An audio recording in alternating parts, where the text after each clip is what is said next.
Surprisingly, it's actually very easy to get your ex-boyfriend to want you back after a breakup. You don't have to beg, and you don't have to plead. The little-known trick all comes down to male psychology. The trick is to push his emotional hot buttons, triggers that are specific to only men.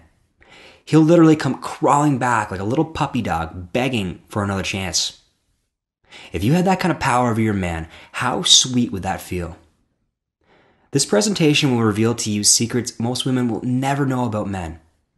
What exactly goes on inside a man's mind? How to push his emotional buttons so he comes crawling back to you. And specifically how to make him commit to you after you get him back.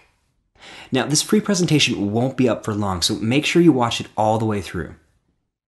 I'll start with a simple story that may sound familiar to you.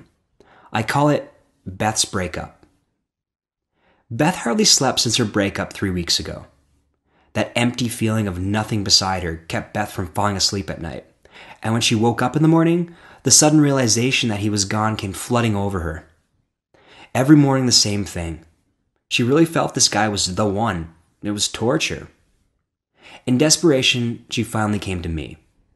I could tell she'd been crying but was covering it up, so with a grin on my face, I looked my friend straight in the eye and said, "Relax. I know exactly how you can get him back."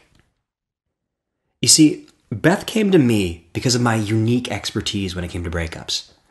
Me being a relationship coach for the better part of 7 years, I knew exactly what buttons she could press that would drive her boyfriend crazy.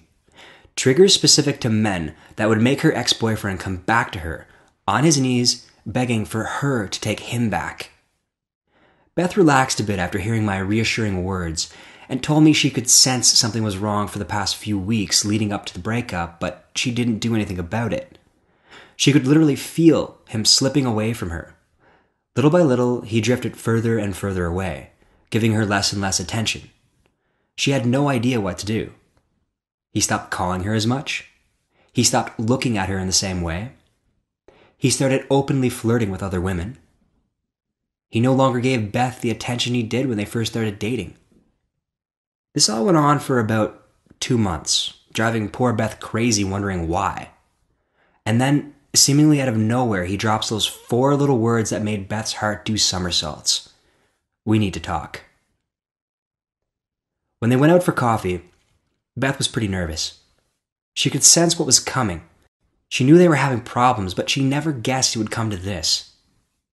And as he made small talk, Beth's heart continued to race. She tried her best to hold herself together, but it was no use. He kept saying things like, "I just need time apart. I need space.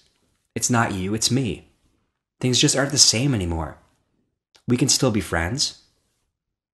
He even went on to blame Beth for the problems in the relationship, as if it was somehow all her fault. And after that, the rest is history.